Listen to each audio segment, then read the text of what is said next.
Hello students, welcome to NCERT in Telugu master of the map సిరీస్కి. ఈరోజు మనం తెలుసుకుపోయే next important locations చాలా చాలా ఇంపార్టెంటే కాదు, చాలా చాలా ఇంట్రెస్టింగ్ కూడా.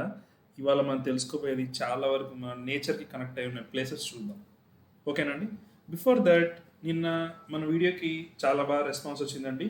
సో నిన్నట్లాగే ఇవాళ కూడా ఆ, కొన్ని కామెంట్స్ అవుతాను నేను, because those are very valuable for me. Okay. Sir, you made our work easy. The video is very informative. Thank you. Sai Harika Garu, thank you, Andy. Thank you for your words. Thank you, sir. Very nice explanation. Jay Anna, thank you, Andy. Naveen Jesus, super video. Thank you, bro. Sumia Mehta Garu, thank you for reading my comments and thank you for your great job, sir. Thank you అండి, thank you so much. Next వచ్చేసి లావణ్య లంకే గారు ఏమంటున్నారంటే, it is really helpful thought sir. GS ఎవరైనా చెప్తారు, but ఇలాంటి map points NCERTs చెప్పరు. ఎలా చదువుకోవాలో తెలియక స్ట్రగుల్ అయ్యే వాళ్ళం. మీ వీడియోస్ ప్రిపరేషన్ని చాలా ఈజీ చేసేది. థ్యాంక్ యూ అండి లావణ్య గారు, your words made my day. And finally Sudhakar Venkata గారు, please continue sir, go ahead with your creativity.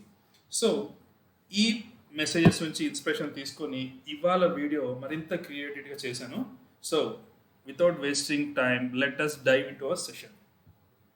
First place, the famous Kaziranga national park is situated in which state? So ఇక్కడ options వచ్చేసి A Arunachal Pradesh, Assam, Meghalaya, Sikkim. So మనం ఎందుకు ఇవాళ Kaziranga national park తీసుకున్నామంటే, మీ అందరికీ తెలుసు one horn rhinoceros అంటే ఖడ్గమృగాలు ఈ నేషనల్ పార్క్లో ఎక్కువ ఉన్నాయండి ఇండియాలో. సో మనకి వన్ హార్న్ రైనోసిరస్ అనగానే ఫస్ట్ మనకి నార్త్ ఈస్ట్ గుర్తు రావాలి. సార్ ఇక్కడ అన్నీ కూడా నార్త్ ఈస్ట్ ఉన్నాయి కదా, ఎలా గుర్తుపెట్టుకోవాలి అంటే మనం మ్యాప్ చూసి గుర్తుపెట్టుకోవాలి. Let us see. చూడండి ఇక్కడ కాజీరంగా. కాజీరంగా అనేది క్లియర్గా మ్యాప్లో పాయింట్ చేశారు. ఎక్కడ ఉందండి? అస్సాంలో. అస్సాం స్టేట్లో కాజీరంగా నేషనల్ పార్క్ ఉంది. దానిలో చాలా డిఫరెంట్ యానిమల్స్ ఉన్నాయి. దానిలో మోస్ట్ ఇంపార్టెంట్ యానిమల్ వచ్చేసి వన్ హార్న్ రైనోసిరస్. సో మనకి ఆప్షన్ మార్క్ చేద్దామండి. Option is B, Assam. So Kaziranga national park is situated in Assam state. Next question, Palk Bay is situated between. దీన్ని పిఏఎల్కే కదండి, దీన్ని పాక్ అని మనం ప్రొనౌన్స్ చేస్తాం. అది దేని మధ్యలో ఉందని అడుగుతున్నారు. Option A India and Bangladesh, India and Pakistan, India and Sri Lanka, India and Andaman Nicobar. So let us see our map today. ఇది కొంచెం డీటెయిల్గా తెలుసుకుందామండి, ఓకేనా? చూడండి మ్యాప్, మనకి పాక్ బే అనేది ఇక్కడ చూపిస్తున్నారు. ఒకసారి మీరు జూమ్ అవుట్ చేసి చూస్తే ఇది ఏ ప్లేస్ అండి? ఎస్, ఇండియాలో సదరన్ టిప్. మొన్న మనం చూసాం కదండి, తమిళనాడులో కరైకల్ అని, పాండిచ్చేరి గుర్తుందా? పాండిచ్చేరిలో ఏమేంటండి మనకి territories? Karaikal in Tamil Nadu, Yanam in Andhra Pradesh, కేరళలో ఈ పైన ఉంటుందండి మాహే అని ఉంటుంది. సో ఈ 3 వచ్చేసి మనకి పాండిచ్చేరి. సో మన క్వశ్చన్లో ఏమంటుందంటే పాక్ బే దేని మధ్యలో ఉంది అంటున్నారు. అది శ్రీలంక మరియు తమిళనాడు, అంటే ఇండియాకి శ్రీలంకకి మధ్యలో ఉంది. సరే ఈ పాక్ బే అనేది ఏంటి సార్ అంటే, ఇక్కడ మీరు అబ్జర్వ్ చేస్తే శ్రీలంక కింద కంప్లీట్గా ఇండియన్ ఓషన్ ఉంటుందండి. ఇట్ సైడ్ అరేబియన్ సీ, ఇటు బే ఆఫ్ బెంగాల్. ఈ మూడిట్లోంచి కొంత వాటర్ వచ్చేసి ఈ ఏరియాలో ఇలా ఉండిపోయింది. స్ట్రక్అప్ అవ్వలేదు, బట్ ఇది ఒక ఇంపార్టెంట్ ప్రామినెంట్ ప్లేస్ లాగా అయింది. ఎందుకంటే అండి ఇక్కడ రెడ్ డాట్స్ చూశారు కదా మీరు. ఫర్ ఎగ్జాంపుల్ ఇక్కడ కన్యాకుమారి తమిళనాడులో ఆర్ తిరువనంతపురం నుంచి ఏదన్నా బోట్ కానీ మన విశాఖపట్నానికి కానీ వెస్ట్ బెంగాల్ కోల్కతా కానీ వెళ్ళాలంటే ఈ శ్రీలంక చుట్టూరు వెళ్తే కొన్ని హండ్రెడ్స్ ఆఫ్ కిలోమీటర్స్ దూరం అవుతుంది. అందుకే ఈ చిన్న సందులోంచి వెళ్తారు. అందుకే అది చాలా ఇంపార్టెంట్ ప్లేస్. సో ఆ ప్లేస్ వచ్చేసి పార్క్ బే. సో ఇంకో పాయింట్ ఏంటంటే గల్ఫ్ ఆఫ్ మన్నార్. ఈ ప్లేస్ వచ్చేసి గల్ఫ్ ఆఫ్ మన్నార్ అంటాం. సో ఇక్కడ మనం నేర్చుకుంది ఏంటంటే, పాక్ బే వచ్చేసేమో తమిళనాడు శ్రీలంక మధ్యలో ఉంది, గల్ఫ్ ఆఫ్ మన్నార్ కూడా తమిళనాడు శ్రీలంకలో ఉంది. అండ్ ఈ ప్లేస్ అనేది చాలా ఇంపార్టెంట్. ఇక్కడ చూసారండి, ఇది కన్యాకుమారి. చాలామంది కన్యాకుమారి కేరళలో ఉందనుకుంటారు, బట్ అది తమిళనాడులో ఉంది. అక్కడ సన్సెట్ చూడడానికి చాలామంది వెళ్తారు టూరిస్ట్. ఓకేనా, let us mark our answer. Palk bay situated between India and Sri Lanka. So C is the answer. Godavari passes through which of the following states? ఇది మన స్టేట్స్లోంచి పాస్ అయ్యే very very very important river అండి. నార్త్లో గంగా ఎలానో మనకి సౌత్ ఇండియాకి గోదావరి అంత ఇంపార్టెంట్. సో ఇక్కడ ఆప్షన్స్ చూద్దాం ఏంటంటే, ఏ స్టేట్స్ నుంచి పాస్ అవుతుందని ఫస్ట్ ఆప్షన్ చూస్తే కర్ణాటక, తెలంగాణ, ఆంధ్రప్రదేశ్. తమిళనాడు, తెలంగాణ, ఆంధ్రప్రదేశ్. మహారాష్ట్ర, ఆంధ్రప్రదేశ్, తెలంగాణ. మహారాష్ట్ర, తెలంగాణ, ఆంధ్రప్రదేశ్. చాలామందికి అండి ఏబి తప్పని తెలుసు, సిడిలో కొంతమంది కన్ఫ్యూజన్ ఉంటుంది. ఎందుకంటే మహారాష్ట్ర నుంచి తెలంగాణకి ఆంధ్రప్రదేశ్కి వెళ్తుందా, లేకపోతే మహారాష్ట్ర నుంచి ఆంధ్రప్రదేశ్ తెలంగాణకి వెళ్తుందా? సో అందుకే మనం మ్యాప్ చూస్తే పర్మనెంట్గా గుర్తుంటుంది. So let us see the map. ఇక్కడ చూడండి, గోదావరి అనేది మహారాష్ట్రలోని నాసిక్ అనే ప్లేస్లో స్టార్ట్ అవుతుందండి. జనరల్గా చాలామంది షిరిడి ట్రిప్కి వెళ్తే వాళ్ళని నాసిక్ త్రయంబకేశ్వరం కూడా తీసుకెళ్తుంటారు. అక్కడ స్టార్ట్ అవుతుంది గోదావరి అనేది. అది అక్కడి నుంచి పాస్ అవుతూ నాందేడ్ దాటాక మన నిజామాబాద్ డిస్టిక్ తెలంగాణలో అక్కడ ఫస్ట్ రీచ్ అవుతుందండి. అక్కడి నుంచి పాస్ అయ్యి మన భద్రాచలం ఉంది కదండి, రాములవారి టెంపుల్, అక్కడి నుంచి ఆంధ్రాలోకి ఎంటర్ అవుతుంది. ఆంధ్రాలోకి ఎంటర్ అయ్యాక 2 పార్ట్స్గా డివైడ్ అయ్యి 2 ప్లేసెస్కి వెళ్ళిపోద్ది. సో ఇక్కడ ఆర్డర్ వచ్చేసి ఏంటండి, మహారాష్ట్ర, తెలంగాణ, ఏపీ. సో చూసేద్దామా ఆప్షన్ ఏంటిదో? ఎస్, డి డి అండి correct option. Maharashtra, Telangana, Andhra Pradesh. Yes. India's largest brackish water lake Chilika lake is located in which state? Sir Chilika lake అంటే అర్థమైంది, కానీ బ్రాకిష్ అంటున్నారు సార్, ఏంటి సార్ అని అంటే, బ్రాకిష్ వాటర్ అంటే ఏంటంటే, ఇప్పుడు సముద్రం ఉంది, దాని పక్కనే చిన్న లేక్ ఉంది అనుకోండి, ఆ సముద్రంలో నీళ్లు కూడా ఈ లేక్లో కలుస్తాయి. అప్పుడు ఈ లేక్ని మనం కంప్లీట్గా సముద్రం ఉప్పు నీటి అనలేము, ఫ్రెష్ వాటర్ అనలేము. సో ఈ మిక్చర్ ఆఫ్ ఉంది చూసారా, దాన్నే బ్రాకిష్ వాటర్ అంటారు. అట్లా ఇండియాలో ఒక లార్జెస్ట్ బ్రాకిష్ వాటర్ చిలికా అంట. అది ఎక్కడ ఉంది అని అడుగుతున్నారు. సో ఆప్షన్స్ చూద్దామా? ఆంధ్రప్రదేశ్, తెలంగాణ, వెస్ట్ బెంగాల్, ఒడిస్సా. ఇది ఎందుకు ఇచ్చా అంటే అండి, మన ఆంధ్రప్రదేశ్లో బ్రాకిష్ వాటర్ కాదు కానీ ఇలాంటి ఇంపార్టెంట్ లేక్స్ 2 ఉన్నాయి. ఒకటి కొల్లేరు, పులికాట్. ఇది మన ఫ్యూచర్ వీడియోస్లో చూద్దాము. ఈ అన్ని స్టేట్స్లో కూడా ఏదో ఒక లేక్ అనేది ఉంది. బట్ ఇండియాలో లార్జెస్ట్ లేక్ ఎక్కడ ఉందంటే అది మనం ఆప్షన్లో చూద్దాం. ఓకేనా? ఎస్, మ్యాప్లో చూస్తే చిలికా లేక్ అనేది ఇక్కడ ఉంది. ఇదే ప్లేస్ అండి, ఒడిషా. ఒడిషాలో ఉన్న ఈ చిలికా లేక్ ఇండియాలో లార్జెస్ట్. సో ఆప్షన్ పెట్టేద్దామా? Yes, Odisha correct. West Bengal, Telangana, Andhra Pradesh. ఈరోజు మీకోసం ఒక అడిషనల్ ఫోటో కూడా యాడ్ చేశాను, అది చూద్దాం అదేంటో, చాలా ఇంట్రెస్టింగ్ ఉంటుంది. చూడండి, వీటిని క్రెయిన్స్ అంటారు. ఇవి వింటర్లో ఇప్పుడు సైబీరియా, రష్యా లాంటి ప్లేస్లో మైనస్లో ఉండడం వల్ల అవి అక్కడ జీవించలేవు. సో అక్కడ నుంచి మన ఇండియాకి వస్తాయండి, thousands of kilometres travel every year వస్తాయి. దీనివల్ల ఏంటంటే మనకి మెయిన్గా ఉపయోగం టూరిజం హైగా ఉంటుంది ఆ సీజన్స్లో. వింటర్ సీజన్స్లో టూరిజం అనేది ఒడిషాలో ఎక్కువ ఉంటుంది. చూసారా ఎంత బ్యూటిఫుల్గా ఉందో? ఎస్, నెక్స్ట్ చూద్దాం. World's largest floating national park is located in which state? వరల్డ్లోనే ఇది పెద్దది, plus this the only floating national park. National park అంటే అది వాటర్లో తేలుతూ ఉంటుందంట. అది ఏ స్టేట్లో చూద్దాం. ఇక్కడ అన్ని నార్త్ ఈస్ట్ స్టేట్స్ వచ్చారండి. మరి ఎలా గుర్తుపెట్టుకోవాలి అంటే, let us see the map. So ఇవాళ ఈ నేషనల్ పార్క్ సంబంధించి 3 ఇంపార్టెంట్ బిట్స్ మనం అడిషనల్గా నేర్చుకుంటామండి. అవేంటో చూద్దాం, సరేనా? ఎక్కడుందండి? మణిపూర్లో ఉంది. దాని పేరు వచ్చేసి Keibul లంజావో national park, Manipur. Sir ఏంటి సార్ ఈ స్పెషాలిటీ అంటే, మనం ఆల్రెడీ నాకు అనుకున్నాం కదా, it's a world's only floating national park. Sir ఇలా చెప్తే మాకు ఎలా గుర్తుంటుంది సార్? ఇంకేమైనా ఫొటోస్ ఉన్నాయంటే, ఎస్, నేను మీకోసం కొన్ని ఫొటోస్ తీసి పక్కన పెట్టాను, చూద్దాం. చూడండి, కైబుల్ లంజావో నేషనల్ పార్క్. ఇక్కడ చూస్తే ఈ వాటర్ ఉంది కదండి, ఈ వాటర్లో అక్కడక్కడక్కడ గడ్డిని చూసారా, ఇదే ఫ్లోటింగ్ నేషనల్ పార్క్. అయితే మీకు డౌట్ రావచ్చు, ఈ వాటర్ ఏంటిది అని. ఈ వాటర్ పేరు వచ్చేసి లోక్టక్ లేక్. ఇవన్నీ అడిషనల్ బిట్స్ అని మనం నేర్చుకుంటున్నాం. ఓకేనా, లోక్టక్ లేక్ అనే ఫస్ట్. సెకండ్, ఈ డీర్స్ ఏంటి అంటే వీటి పేరు Sangai deers. Sangai డీర్స్ని dancing deers అంటారు. అవేమి డాన్స్ బట్ వాటి జంపింగ్ మనకి డాన్సింగ్ లాగా అనిపిస్తుంది అనమాట. సో చూద్దామండి మనం ఏమేమి నేర్చుకున్నామో ఇప్పుడు. సో ఆన్సర్ వచ్చేసి మణిపూర్, కైబుల్ లంజావో అనేది ప్లేస్ అండి. నెక్స్ట్ ఏం నేర్చుకున్నాం, లోక్టక్ లేక్. థర్డ్ వచ్చేసి సాంఘై డీర్. ఈ మూడు చాలా ఇంపార్టెంట్ అండి ఎగ్జామ్లో. ఈ మూడిట్లో దేని గురించి దాని గురించి అడగవచ్చు. అంటే ఫ్లోటింగ్ నేషనల్ పార్క్ ఎక్కడుందని అడగవచ్చు, ఆల్రెడీ మనం కవర్ అయిపోయింది. దాని పేరెంట్ అని అడగవచ్చు, అది ఏ లేక్ ఆర్ రివర్ మీద ఉందని అడగవచ్చు, ఆర్ అక్కడ ఉన్న ఇంపార్టెంట్ స్పీసీస్ ఏంటని కూడా అడగచ్చు. మరి అంత బ్యూటిఫుల్ ఫ్లోటింగ్ నేషనల్ పార్క్ని డైరెక్ట్గా వీడియోలో చూద్దామా అండి? Let us have that experience also.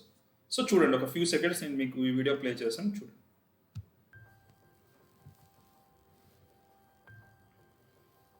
In the Indian state of Manipur, you will find Kaipu Lamjau National Park, the world's only floating wildlife sanctuary. వీడియోలో చెప్తున్నారు చూడండి, it's world's only floating national park.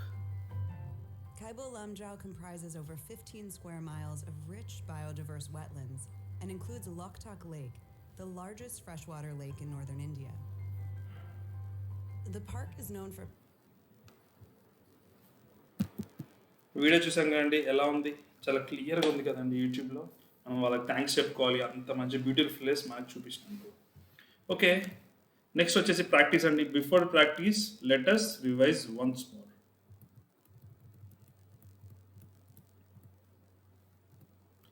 ఎవరికన్నా ఇక్కడ స్పీడ్గా అనిపించినా slow అనిపించిన ఒక్కసారి pause పెట్టుకొని క్లియర్గా చూడండి. ప్రాక్టీస్ మ్యాప్లో మనకి క్లారిటీ వచ్చేస్తుంది. So first question, Kaziranga national park ఎక్కడ ఉంది? మనం ఆల్రెడీ చూసాం కదండి, అది ఎక్కడ ఉందండి? అస్సాంలో ఉంది.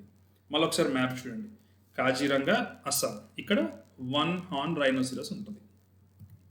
నెక్స్ట్, పాక్ బే ఎక్కడ ఉంటుంది? Palk Bay is between India and Sri Lanka. Map చూద్దామండి, ఇండియా అండ్ శ్రీలంక మధ్యలో పాక్ బే అనే ప్లేస్ ఉంది. Godavari passes through which of the following states? Answer వచ్చేసి మహారాష్ట్ర, తెలంగాణ, ఆంధ్ర. ఫస్ట్ మహారాష్ట్రలో పుట్టి తెలంగాణలో మధ్యలో పాస్ అయ్యి ఆంధ్రప్రదేశ్లో ఫైనల్గా మన బే ఆఫ్ బెంగాల్లో కలుస్తుంది.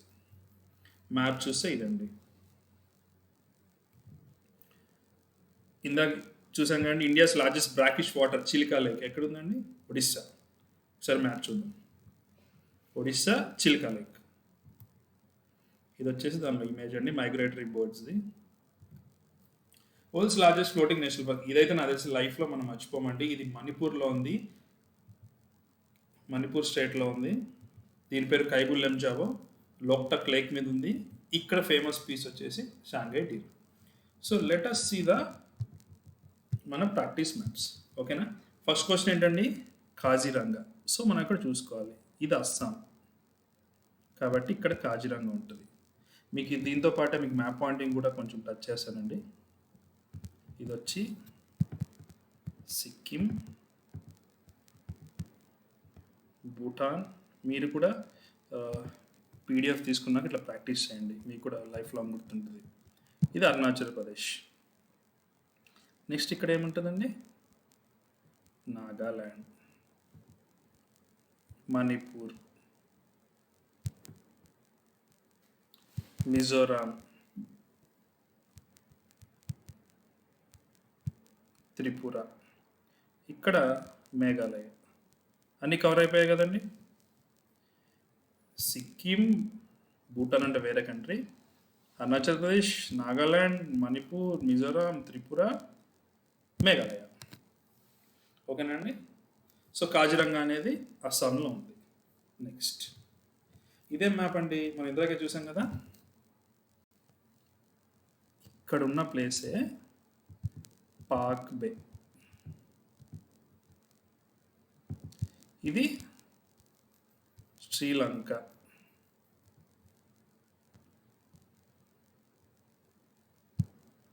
ఇక్కడే అండి మన రామసేతు 5 అంటారు కదా, అది పాక్ బే ఏరియాలో ఉంది.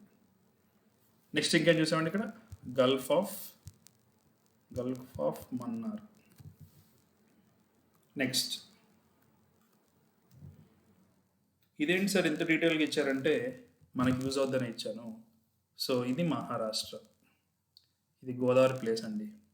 సెకండ్ తెలంగాణ, ఫైనల్గా వచ్చేసి ఏపీ. కానీ ఈ మ్యాప్ పెట్టడానికి రీజన్ ఏంటంటే మీకు ఇంకా డీటెయిల్గా ఎక్స్ప్లెయిన్ చేద్దామని.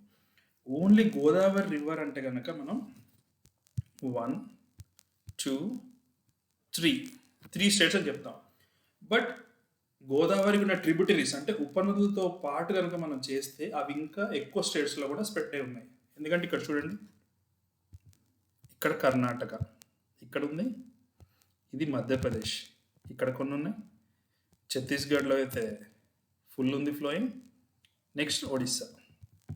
సో మనల్ని కనుక ఎవరైనా అడిగారు అనుకోండి గోదావరి ఎన్ని స్టేట్స్ అంటే ఓన్లీ 3 స్టేట్స్ చెప్తాం, Maharashtra, Telangana, AP. But overall ఉపనదులతో చూసి దాని క్యాచ్మెంట్ ఏరియా ఏంటి అంటే కర్ణాటక, మధ్యప్రదేశ్, ఛత్తీస్గఢ్, ఒడిస్సా ప్లస్ మన 3. అందుకోసమే ఈ జూమ్ చేసిన మ్యాప్ పెట్టాను చూడండి. ఈ మెయిన్ రివర్ వచ్చేసి గోదావరి. మనం ట్రిబ్యూటరీస్ ఇంకో వీడియోలో చూద్దామండి క్లియర్గా, ఓకేనా? ఎస్, ఇదేంటి సార్ ఇంత జూమ్ చేశారంటే మనకి మ్యాప్ పాయింటింగ్ యూజ్ అవుతుంది చేసాం. ఇక్కడ ఇది ఒడిస్సా కదండి, ఏముందండి ఇక్కడ చిల్కా లేక్ ఉంది, ఇండియాస్ లార్జెస్ట్ బ్లాకిష్ వాటర్, ఓకేనా? మరి పైన ఉంది ఏంటి సార్ స్టేట్ అంటే బీహార్, సారీ ఇది బీహార్, దాని నుంచి విడిపోయింది జార్ఖండ్, ఇది వెస్ట్ బెంగాల్ అండి, ఇది ఛత్తీస్గఢ్, ఇది యూపీ, ఇది మధ్యప్రదేశ్, ఇది నేపాల్, ఇదంతా నార్త్ ఈస్ట్ అండి. ఇదైతే మీరు పర్ఫెక్ట్ అయిపోయి ఉంటారు ఆల్రెడీ. సో మళ్ళీ ఒకసారి ఈ మ్యాప్ ఒకసారి మీరు గూగుల్లో మన ఇండియా మ్యాప్ చూసేసి ఒకసారి మీరు ట్రై చేయండి. ఎన్నిసార్లు ట్రై చేసాం మనం మర్చిపోతుంటాం, అందుకే చెప్తున్నాను. ఇది బీహార్, జార్ఖండ్, వెస్ట్ బెంగాల్, ఛత్తీస్గఢ్, మధ్యప్రదేశ్, యూపీ, నేపాల్ అండి. సో ఆప్షన్ వచ్చేసి, సారీ అండి, మళ్ళీసారి ఫ్రెష్గా చూద్దాం మ్యాప్. ఇందాక కొంచెం మ్యాప్ జూమ్ ఉండడం వల్ల కొంచెం కన్ఫ్యూజ్ అయింది. మళ్ళీసారి చూద్దాం. మనం ఇక్కడ చూడబోయేది ఏంటంటే ఒడిస్సాలో Chilika lake. So adjacent states ఏమున్నాయంటే ఫస్ట్ ఇది చూడండి, ఇది వెస్ట్ బెంగాల్, పక్కనే జార్ఖండ్, దానిపైన బీహార్ పక్కనే ఉత్తరప్రదేశ్ కింద మధ్యప్రదేశ్కి రైట్ సైడ్లో ఛత్తీస్గఢ్, ఈ మధ్యప్రదేశ్ కింద ఉన్నది మహారాష్ట్ర, దాని కింద ఉంది తెలంగాణ, స్లైడ్ కనిపిస్తుంది కదండి, ఇది ఏపీ. సో ఇది మన క్లియర్ మ్యాప్ అండి. ఈ రైట్ సైడ్ ఉందంతా నార్త్ ఈస్ట్. మరోసారి చూద్దాం. ఒడిశాలో చిల్కా లేక్ ఉంది, దాని పక్కన west Bengal, Jharkhand, Bihar, UP, MP, Chhattisgarh, Maharashtra, Telangana and AP. So మనం ఈ పార్ట్ కూడా మ్యాప్ పాయింటింగ్ నేర్చుకున్నట్టు అయిపోయిందండి. సో నెక్స్ట్ క్వశ్చన్ చూద్దామా? ఎస్, ఇక్కడ మళ్ళీ మన నార్త్ ఈస్ట్ స్టేట్ వచ్చింది. ఇక్కడ మనం ఐడెంటిఫై చేయాల్సింది ఏంటంటే కీబుల్ లెమ్జావో నేషనల్ పార్క్ ఎక్కడుందని. అది ఎక్కడుందండి? మణిపూర్లో. ఆల్రెడీ మనం దాన్ని నార్త్ ఈస్ట్ చూసాం కాబట్టి మళ్ళీ చూడాల్సిన అవసరం లేదు. బట్ ఇది గుర్తుపెట్టుకోండి, మణిపూర్కి పైన స్టేట్ ఏంటండి? నాగాల్యాండ్. కింద ఉన్న స్టేటు మిజోరాం. ఇంకో అడ్జసెంట్ స్టేట్ వచ్చేసి అస్సాం. ఇక్కడ ఇంపార్టెంట్ పాయింట్ ఏంటంటే అండి, అస్సాం స్టేట్కి మిగతా ఉన్న నార్త్ ఈస్ట్ స్టేట్ అన్నిటితో కనెక్షన్ ఉంటుందండి. కావాలంటే మీరు చూడండి, అస్సాం ఉంది కదా, ఇక్కడేమో సిక్కిం, అరుణాచల్ ప్రదేశ్తో, నాగాల్యాండ్తో, మణిపూర్తో, మిజోరాంతో, త్రిపురతో. సో ఒక్క అస్సాంకి వెళ్తే మనం ఈ స్టేట్స్ అన్ని బార్డర్స్ చూసినట్టు అవుతుంది. పాపం ఈ మేఘాలయకు మాత్రం ఓన్లీ అస్సాం తోటి ఇటు సైడ్ బంగ్లాదేశ్తో మాత్రమే కనెక్షన్ ఉంది. ఓకేనా అండి? ఒకసారి మళ్ళీ ప్రాక్టీస్ మ్యాప్స్ ఒకసారి పెడతాను చూడండి. ఫస్ట్ మనం నేర్చుకుంది ఏంటంటే Kaziranga national park, Palk Bay, Godavari river flowing, Chilka lake. Next మనం చూసింది కేబుల్ లింజాబో. దీనిలో మనం నేర్చుకుంది ఏంటండి, ఇది world's largest floating national park. Second వచ్చేసి లోక్టక్ లేక్ అనేది ఉంటుంది. థర్డ్ వచ్చేసి మన ఫేవరెట్ షాంఘై డీర్ ఇక్కడ ఉంటుంది, దాన్ని డాన్సింగ్ డీర్ అంటారండి. ఓకేనా, నెక్స్ట్ చూద్దాం. నెక్స్ట్ ఇంపార్టెంట్ నోట్ నేను మీతో షేర్ చేసుకుందామంది ఏంటంటే, ఇవాళ master of the map series అనేది ఇప్పటి నుంచి కూడా పెయిడ్ వర్షన్లోకి ట్రాన్స్ఫర్ అవబోతుందండి. ఎస్, ఈ 3 వీడియోస్ తర్వాత నెక్స్ట్ చేయబోయే 7 వీడియోస్, అంటే టోటల్ 10 వీడియోస్ కూడా పెయిడ్ వర్షన్ అవుతాయండి. దీని ఒరిజినల్ కాస్ట్ వచ్చేసి 499 రూపీస్కి ఇద్దామని డిసైడ్ చేశాము. సో అసలు ఈ 499కి మనకి ఏం బెనిఫిట్స్ వస్తాయి అనేది చూస్తే మనం చూద్దాం. What you get for 499? 499కి మనం ఏమొస్తాయి అంటే, టోటల్ 10 వీడియోస్ వస్తాయండి. దానిలో వరల్డ్ అండ్ ఇండియాలో ఉన్న important points, important places same explanation తోటి మీకు ప్రొవైడ్ చేయడం జరుగుతుంది. Second point, unlimited watch hours. ఈ అన్లిమిటెడ్ వాచ్ అవర్స్తో బెనిఫిట్ ఏంటంటే, మీరు ఎన్నిసార్లు వీడియో చూడొచ్చు. ఈవెన్ ఎగ్జామ్ బిఫోర్ కూడా ఒక్కసారి వీడియో చూస్తే మనం లైఫ్ లాంగ్ మర్చిపోమండి. Third point, PDF of the class including practice maps. నాకు మెయిన్ కన్సర్న్ ఏంటంటే అండి, ఈ ప్రాక్టీస్ మ్యాప్స్ పెట్టడంలో ఉద్దేశం ఏంటంటే, అవి మీ దగ్గర ఉంటే అట్లీస్ట్ మీ మైండ్లో ఉన్న, అట్లీస్ట్ ప్రింట్అవుట్ లేకపోతే మీ మైండ్లో ఉన్న మీరు ట్రై చేస్తారు, ఇక్కడ ఈ స్టేట్ ఉంది, ఇక్కడ ఈ స్టేట్ ఉంది. మిస్ అవుతే మన వీడియో చూసుకుంటారు. ఈ పీడిఎఫ్ కూడా మీకు ఫ్రీగా ఇద్దాం అనుకుంటున్నాం ఈ 499లో. And final and my favourite is, మీరు ఏదైతే ఇచ్చే 499 ఉందో దానిలో 50% అమౌంట్ అనేది కరోనా వెల్ఫేర్కి ఇద్దాం అనుకుంటున్నాం. ఎందుకంటే అండి, ఫ్రమ్ ఎన్సీఆర్టీ తెలుగు మన సైడ్ నుంచి డొనేట్ చేద్దాం. మన చుట్టుపక్కల ఏరియాలో చాలామందికి ఫుడ్ లేక, వర్క్ లేక చాలా సఫర్ అవుతున్నారు. సో మన సైడ్ నుంచి ఇద్దాం, మన ఎన్సీఆర్టీ తెలుగు ఫ్యామిలీ నుంచి ఇద్దామని ఈ డెసిషన్ తీసుకున్నాం. సార్ ఫ్యామిలీ అంటున్నారు కదా, మరి 499 అంటే మేబీ ఎక్కువ అవచ్చు, తక్కువ అవచ్చు అనుకోవచ్చు. సో మేమేమనుకున్నామంటే 499 కాదు, జస్ట్ 299కే ఇద్దాము అన్నాం. బట్ ఫైనల్గా మేమేం డిసైడ్ చేసామంటే 299 కూడా వద్దు, జస్ట్ 99 రూపీస్కి, లెస్ దెన్ 100 రూపీస్కే మనం ఈ టోటల్ 10 వీడియోస్ మన వాళ్ళకి ఇద్దాము. ఎందుకంటే మళ్ళీ దీనిలోంచి మనం ఇచ్చేది కూడా 50% అమౌంట్ వెల్ఫేర్కే కాబట్టి it will be good. 100 rupees అనేది ఎవ్రీబడి క్యాన్ ఎఫర్డ్ అండి. అండ్ మీరు ఒకటే గుర్తుపెట్టుకోండి, we are learning and also we are donating. మనం నేర్చుకోగలుగుతున్నాం ఈ వీడియోస్ నుంచి సబ్జెక్ట్ అనేది, దాంతోపాటు మనకి ఇచ్చే అవకాశం కూడా ఈ వేలో దొరికిందని మనం హ్యాపీ ఫీల్ అవ్వచ్చు. సో ఇదండి. సో ఇప్పుడు మీకు డౌట్ రావచ్చు, ఎలా తీసుకోవాలి వీడియోస్ రేపటి నుంచి, మరి యూట్యూబ్లో రావు కదా అంటే, డిస్క్రిప్షన్లో ఒక మొబైల్ నెంబర్ ఉంటుందండి, ఈమెయిల్ ఐడి కూడా ఇస్తాము. ఒక్కసారి మీరు దానికి మెసేజ్ కానీ ఈమెయిల్ చేయండి. మీకు జీపే ద్వారా చేయాలా, బ్యాంక్ అకౌంట్ ఆర్ పేటిఎం, ఏ వే వీలైతే ఆ వేలో మేము తీసుకుంటామండి. మీకు తర్వాత సపరేట్గా మీ ఒక్కళ్ళకి యాక్సెసిబుల్గా ఉండే ఒక లింక్ కూడా ప్రొవైడ్ చేస్తామండి. సో గుర్తుంది కదండి, 499 కాదు, just only 99 rupees, less than 100 రూపీసే మీ దగ్గర నుంచి తీసుకోవడం జరుగుతుందండి. థ్యాంక్ యూ సో మచ్ అండి. అండ్ మిగతా 7 వీడియోస్ కూడా డే బై డే మీకు పర్సనల్గా వస్తాయి. అండ్ ఐ హోప్ ఎవ్రీవన్, మన ఎన్సీఆర్టీ తెలుగులో ఉన్న ప్రతి ఒక్కళ్ళు కూడా ఇది తీసుకుంటారని, మాకు సపోర్ట్ చేస్తారండి. మాకంటే ఈ సొసైటీకి, మన కంట్రీకి సపోర్ట్ చేస్తారండి. బేసిక్గా నాకు హ్యాపీ అనిపిస్తుంది ఏంటంటే, ఎప్పుడైతే మనం ఈ 50% అమౌంట్ అనేది కరోనాకి ట్రాన్స్ఫర్ చేస్తున్నామో, that's we're giving back to our society. Thank you so much for your love and affection. See you soon అండి, ఇంకో వీడియోతో కలుద్దాం. And I want every one to take this course అండి, just for 99 rupees we're offering you. Thank you so much. Jai Hind.